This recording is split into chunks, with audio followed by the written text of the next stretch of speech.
오늘 말씀 제목은 예수께서 숨지시니라, 예수께서 숨지시니라 라는 제목으로 말씀을 나누겠는데요. 이렇게 제목을 잡은 것은 46절에 보면 예수님이 아버지 내 영혼을 아버지 손에 부탁하나이다 말씀을 하시고 숨지시기 때문입니다. 예수님은 십자가에서 죽는 순간까지 하나님께 자신을 맡기셨습니다. 우리 또한 우리 자신을 그렇게 맡겨야 됩니다. 그럴 때에 정말 그것이 또 구원의 역사로 나타나게 되어진다라는 것을 오늘 말씀을 통해서 이렇게 같이 살펴볼 텐데요. 첫 번째로는요, 예수님의 죽으심으로 하나님께 나아가는 길이 열렸습니다. 44, 45절인데요.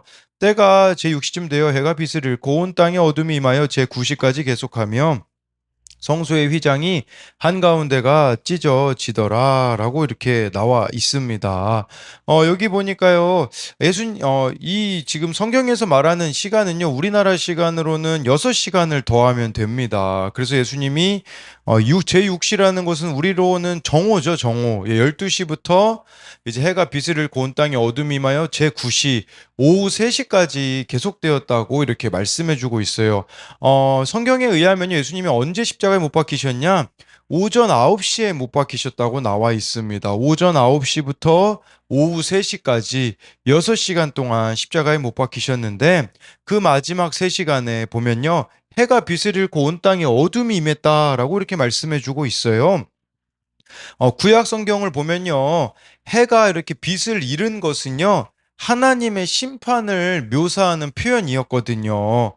그러니까 유대인들이 보기에 이 현상은 하나님의 심판이 다가오는 전조로 여겨졌을 겁니다. 그래서 이 어두움은요, 제9시까지, 오후 3시까지 이렇게 계속 되었는데요. 그때 어떤 일이 발생하냐? 45절에요. 성소의 휘장 한가운데가 찢어지더라 라고 나오는데 마태복음 27장 51절에요. 좀 이게 더 구체적이거든요. 이렇게 나와 있어요. 이에 성소 휘장이 위로부터 아래로 찢어져 둘이 되고 땅이 진동하며 바위가 터지고, 그래서 이미지를 하나 가지고 와봤는데 이 휘장이요. 지성소, 성소 사이에 있는 그 휘장이었습니다. 그런데 저 지성소는요, 대제사장만 1년에 한 번 들어갈 수 있었거든요. 근데 그 휘장, 이 커튼이 찢어졌다라는 거. 먼저 위에서부터 아래로 찢어졌다라고 마태복음 27장 51절에 나오잖아요. 그러면 이걸 누가 찢으셨다라는 겁니까? 하나님이 찢으셨다라는 거예요. 그러니까 예수님이 십자가에서 죽으심으로 이 성소의 휘장을 하나님이 찢으셨는데 이것이 의미하는 것이 무엇이겠습니까? 첫 번째는 예수님의 죽음으로 이제 성전의 종교적 의미가 끝장났다라는 겁니다. 우리가 이제는 구약처럼 제사를 안 드리잖아요. 구약에는 짐승의 제사를 드렸거든요. 이제 그렇게 하지 않는 이유는 예수님이 속죄 제물로 바쳐 지셨다라는 거죠. 영원한 제물이 되셨던 거죠. 그래서 예수님을 대체하거나 또 반복한 제물은 더 이상은 없다라는 거겠죠. 두 번째로는요, 예수님이 이렇게 십자가에 죽으셨을 때 이 성소의 휘장이 찢어지셨다라는 것은 이제 하나님께 나아갈 수 있는 산 길이 열렸다라는 겁니다. 그 누구라고 해도요, 하나님 앞에 이제 나아갈 수 있어요. 왜냐하면 예수님이 영원한 속죄제물이 되어 주셨기 때문에 하나님과 우리 사이에 이 막힌 담이 허물어졌다라는 거죠. 그렇기 때문에 이제는요, 누구든지 예수님의 피를 힘입어 하나님 보좌 앞에 담대히 나아가게 되었다라는 거죠. 우리 또한 한번 생각해 봐야 되는 것은요. 하나님께 나아가야 되는데 찢어져야 할 휘장 같은 것이 무엇이 있는가? 이런 부분을 우리가 한번 생각해 봐야 됩니다. 어른용 큐티 묵상 간증 인생의 목표가 바뀌었어요에 보면요. 이런 내용이 나옵니다. 저는 행복을 조차 믿지 않는 사람과 결혼했습니다. 하지만 결혼 생활은 고부 갈등, 독박 육아, 남편의 무시와 냉대, 자녀의 심장병 등의 사건으로 고난의 연속이었습니다. 그러나 예수님의 죽음으로 성소의 휘장이 찢어져 하나님과 인간 사이에 있던 담이 허물어진 것처럼 고난을 통과하며 저의 자존심과 욕심, 가식의 휘장이 찢어졌습니다. 덕분에 저는 고난보다 더 큰 내 죄를 보고 눈물로 회개하게 되었습니다. 그러니까 이분에게 있어서는요, 그 찢어져야 되는 휘장, 이제 허물어져야 되는 담이 바로 저의 자존심, 욕심, 가식이었다라고 이렇게 말해주고 있는 거죠. 예, 이처럼 우리에게도 있잖아요. 정말 하나님께 나아가는 길이 이미 열렸어요. 열려 있음에도 불구하고 우리 안에 여전히 내 발목을 잡고 있는 것들이 있잖아요. 이것은 뭐 개인적인 것들이 될 수도 있겠죠. 그게 좀 무엇이 있는가를 우리가 생각해 봐야 된다라는 거죠. 그것이 나에게는 찢어져야 하는 휘장이라는 거죠. 근데 이것을요, 내가 못 찢기 때문에 하나님이 참 찢어 주셔야 된다라는 거겠죠. 그래서 이것에 대한 적용은요, 나는 예수님의 죽으심으로 열린 하나님과의 교제를 어떻게 누리고 있습니까? 이제 하나님께 누구라도 나아갈 수 있는데, 정말 하나님과 그렇게 우리가 친밀한 가운데 교제하고, 어떻게 교제하고 있느냐라는 거죠. 또 한 가지는요, 나에게 찢어져야 하는 휘장은 무엇입니까? 즉, 여러분들이 하나님께 나아가는데 걸림이 되고 있는 것이 있다면 그것이 무엇이 있는지를 묻는 것입니다. 두 번째로는요, 예수님은 죽는 순간까지 하나님께 영혼을 맡기셨습니다. 46절인데요. 예수께서 큰 소리로 불러 이르시되 아버지 내 영혼을 아버지 손에 부탁하나이다 하고 이 말씀을 하신 후 숨지시니라. 어제 말씀에 보면요, 예수님은 말씀이 응하는 인생을 사셨다라고 말씀드렸는데 오늘 말씀에도 동일합니다. 여러분, 이 46절에 아버지 내 영혼을 아버지 손에 부탁하나이다 이 말씀도요, 말씀을 이루신 거예요. 이 말씀이 어디 나오냐? 시편 31편 5절에 나옵니다. 내가 나의 영을 주의 손에 부탁하나이다 진리의 하나님 여호와여 나를 속량하셨나이다. 여러분, 유대인들이요, 이 말씀을 언제 이렇게 쓰는 줄 아십니까? 유대인들은요, 이 시편 31편 5절 말씀은요, 매일 밤마다 잠자리에 들면서 이 말씀을 가지고 기도했다고 합니다. 잠자리에 들 때 내 영을 하나님께 부탁하나이다 라는 거죠. 우리가요, 이제 잠들고 나면 내일 다시 깬다는 보장이 없지 않습니까? 그러니까 예수님은요, 이 십자가 위에서 하나님께 자신을 이렇게 온전히 맡기셨다라는 겁니다. 즉, 죽음의 순간에 예수님은 하나님께 자신의 영혼을 의탁하셨다라는 겁니다. 어둠의 순간이었지만 하나님은 여전히 거기 계셨고, 우리에게도요, 하나님이 내 옆에 계신다고 느껴지지 않을 때가 있을 수 있습니다. 수치, 고통, 절망, 두려움이 우리를 극한으로 몰고 가는 시간이 있을 수 있겠죠. 하지만 우리가 어두움 가운데 이렇게 예수님이 하나님께 나아가셨던 것처럼, 하나님께 자신을 의탁하셨던 것처럼 우리도 어두움 가운데 그렇게 하나님을 부를 때에 하나님은 우리의 소리를 들으신다라는 거죠. 저는요, 어제 그 새롭게 하소서에 뭐 드러머 이제 리노 선교사님의 간증을 들었습니다. 이 선교사님께서는 이제 아내에게 신장을 기증하셨거든요. 아이의 출산 때문이었는데 그 아이는요, 안타깝게도 태어나자마자 이렇게 태어나자마자가 아니라 뱃속에서 세상을 떠났는데요. 이 신장을 기증하면서 그런 이야기를 하더라고요. 신장을 받으려면 면역이 없어야 해요. 왜 면역이 없어야 하냐면 남의 신장이 들어왔으니 면역성이 있으면 그 신장을 공격하는 거예요. 그러니까 신장 이식 환자는 면역을 없애는 면역 억제제를 먹어야 하는 거예요.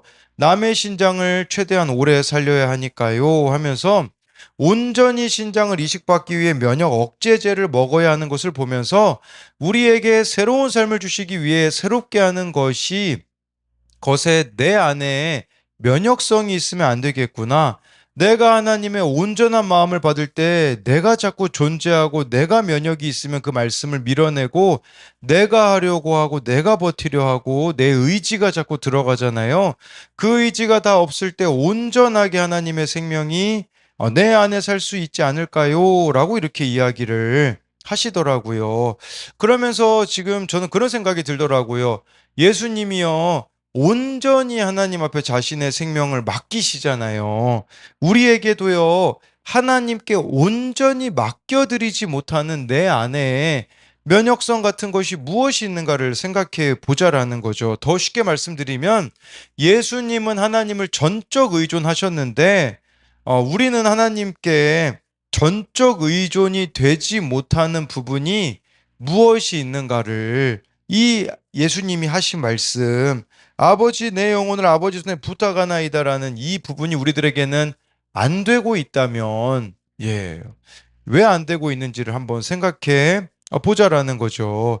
그래서요, 그 새별 큐티인에 보면요, 그 7살짜리 어린이가 쓴 그 간증이 나오는데, 하나님을 생각할래요? 라는 그 보석 간증에 이런 내용이 나오더라고요. 저는 작은 아기로 태어났고, 지금도 다른 친구들보다 작아요. 친구들은 너는 작으니까 0살이야. 작아서 느리니까 골키퍼를 해. 라고 말해요. 그럴 때마다 못 들은 척, 괜찮은 척 하지만 사실 제 마음은 슬퍼요. 그런데 오늘 말씀에서 예수님은 억울하게 돌아가시면서도 아버지의 손에 영혼을 맡기세요. 저도 하나님께 맡기며 앞으로는 키가 작은 것에 슬퍼하지 않고 하나님을 생각하며 기도할래요. 라고 이렇게 고백해 주고 있더라고요. 제가 어제 이제 우리 교회 그 유튜브로 설교 들으시는 분이 이제 계시는데 뭐 지난달에도 한번 만났고 어제도 이렇게 한번 만났거든요. 그분은 당뇨가 너무 심하시고요. 뭐 변비가 너무 심하셔서요. 뭐 거의 뭐 밤새 이렇게 걸으실 수밖에 없거든요. 안 걸으면 뭐 너무 삶이 힘들어지는 거죠. 그래서 하루는 하나님께 그렇게 기도했다고 하더라고요. 하나님, 이 당뇨만이라도 좀 없애 주시면 제가 좀 살만할 것 같은데 계속 그걸 기도해 오셨다고 하더라고요. 근데 어제 그런 얘기를 하시더라고요. 이제 그냥 하나님 앞에 맡기겠다고. 그래서 제가 그분에게 이야기 드렸던 것이 무엇이냐면 그분 입장에서는 당뇨가 없었으면 좋겠고 그 변비가 참 없었으면 좋겠죠. 그런데 제가 그분의 삶을 보니까요. 그것 때문에 하나님을 더 붙잡을 수밖에 없는 게 있더라고요. 그랬을 때 그 이야기를 제가 드렸거든요. 오히려 그것이 우리 집사님이 더욱더 하나님을 붙잡게 되어지는 게 아니냐라고 이렇게 이야기를 드릴 수 있었거든요. 우리에게도요, 좀 그런 부분들이 있었으면 좋겠어요. 여러분 생각에는, 나에게는 이게 없었으면 좋겠다. 왜 나에겐 이런 환경인가 싶은 게 있잖아요. 그게 하나님을 전적 의존하기에는 오히려 더 나을 수 있는 통로일 수 있다라는 관점으로 우리의 삶을 보자라는 거죠. 그런 상황에서 우리가 전적 의존할 때에 그럼에도 불구하고 우리가 하나님을 전적 의존할 때 어떤 일이 벌어지냐? 47절이죠. 백부장이 그 된 일을 보고 하나님께 영광을 돌려 이르되 이 사람은 정녕 의인이었도다라는 고백이 나타나게 되어지는 거죠. 예수님이요. 그럼에도 불구하고 하나님께 전적 의존을 하였을 때 백부장이요. 하나님께 영광을 돌렸다고 합니다. 그러면서 예수님이 의인이었다. 마태복음에는요, 이렇게 나와 있어요. 이는 진실로 하나님의 아들이었도다. 라고 백부장의 입에서 이런 고백이 나옵니다. 그럼 백부장은요, 이방인이었습니다. 어떻게 이방인? 그리고 이 백부장이 어떤 사람이었습니까? 아마도요, 이 사람은요, 지금까지 이 십자가 처형을 책임진 전속 장교였을 겁니다. 그동안 수 없는 십자가 처형을 경험했던 사람이거든요. 그런데 이 사람의 입술에서 이런 고백이 나왔다라는 것은 무엇을 말하겠습니까? 지금까지 십자가에서 죽은 다른 사람들과 예수님이 다른 모습을 보여주셨기 때문이라는 거죠. 여러분, 우리에게도 필요한 게 이겁니다. 세상 사람들은요, 이런 상황이 되면요, 이런 반응을 마땅히 보여요. 근데 우리 예수 믿는 사람은요, 이런 상황에서도 다른 모습을 보여야 되는 거죠. 마치 예수님이 이런 상황에서도 하나님 앞에 전적 의존하신 것처럼 우리도 십자가 져야 되는 그 상황이에요. 정말 세상과 다른 반응을 보이며 나아갈 때 어떤 일이 일어나게 됩니까? 구원의 역사가 일어나게 된다라는 것이죠. 그러니까 십자가에서 처형당한 수많은 사람을 이 백부장을 보았지만 아무도 이렇게 예수님처럼 아버지 내 영혼을 아버지 손에 부탁하나이다 이런 부르짖으면서 죽는 모습을 보지 못했다라는 거죠. 그러니까 백부장이 이 사람은 정녕 의인이었도다.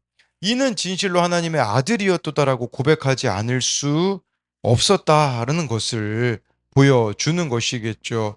그렇기에 정말 좋아요, 여러분들이 어떤 상황에서도요, 예, 정말 하나님을 우리가 전적 의존함으로써 나아갈 때에, 예, 정말 우리 옆에 있는 자들이 이 백부장의 고백과 같은 이런 고백이 나오게 될 줄 믿습니다. 그래서 이것에 대한 두 가지 적용도요, 오늘 내가 하나님 아버지께 맡기고 담대해야 할 일은 무엇입니까? 또 한 가지는요, 내 자아 또는 본성이 십자가에서 잘 죽어지는 모습을 보여줌으로써 구원으로 인도해야 할 사람은 누구입니까? 정말 우리 곁에 백부장과 같은 사람이 있을 수 있거든요. 그런데 내가 정말 잘 십자가에서 죽어지는 모습으로 구원으로 인도해야 되는 그 사람이 누구인지를 묻는 질문입니다. 기도하겠습니다. 살아계신 하나님, 오늘 말씀에 예수님이 죽으심으로 성소의 휘장이 찢어집니다. 이 성소의 휘장은 지성소의 성소와 지성소 사이에 있던 것인데, 지성소는 대제사장만 1년에 한 번 들어갈 수 있었습니다. 그런데 이 휘장이 위에서부터 아래로 찢어졌다라는 것은 하나님이 그 휘장을 예수님의 십자가 죽음으로 찢으셨다라는 것입니다. 이것은 누구라도 이제는 하나님 앞에 나아갈 수 있게 되었다라는 것입니다. 예수님이 길이고 진리요 생명이기 때문에 예수님이 아니고서는 하나님께 나아갈 수가 없습니다. 그렇기에 우리 모두가 정말 예수 잘 믿는 자가 되어서 날마다 하나님 앞에 나아갈 수 있는 이 교제의 특권을 우리가 가지고 있음에도 불구하고 우리는 하나님 앞에 나아가지 못할 이유들이 너무나 많습니다. 이것 때문에 못 나가요, 저것 때문에 못 나가요, 핑계대는 인생이 되어지는 것이 아니라 이미 예수님의 십자가로 하나님 앞에 나아갈 수 있는 길이 열렸기에 날마다 하나님과 교제하며 하나님이 우리들을 통하여서 이루고자 하시는 그 뜻을 이루어 드리는 삶이 되어지게 하여 주옵소서. 뿐만 아니라 예수님은 십자가에서 죽으시는 그 순간까지도 자신의 영혼을 아버지께 부탁하였습니다. 우리 또한 하나님을 그렇게 전적 의존하기 원합니다. 정말 내가 처해 있는 환경이, 내가 지금 처해 있는 상황이 참 녹록지 않을지라도 예수님은 십자가에서 하나님을 전적 의존하며 나아가셨던 것처럼 우리 또한 하나님을 의심하지 않고 나아갈 때에 하나님, 정말 내 옆에 있는 백부장과 같은 자가, 구원하고는 너무 멀리 동떨어져 있는 그 자가 구원받는 역사가 이루어질 수 있도록 하나님 은혜를 베풀어 주옵소서. 그리하여서 어떤 상황에 처해 있을지라도 내 눈에 보기엔 이것은 저주로 보일지 모르겠지만 그것은 저주가 아니라 변장된 축복이라는 것을 이 예수님의 십자가를 보며 우리가 믿음으로 나아갈 수 있도록 주여 함께하여 주옵소서. 그리하여서 이제는 본성을 따라 살아가는 것이 아니라 정말 내 자아가 죽어지며 십자가의 길로 우리가 걸어갈 때에 하나님 날마다 우리들의 삶을 통하여 구원의 역사가 이루어지게 하여 주실 것을 믿으며 살아계신 예수님 이름으로 기도드립니다. 아멘.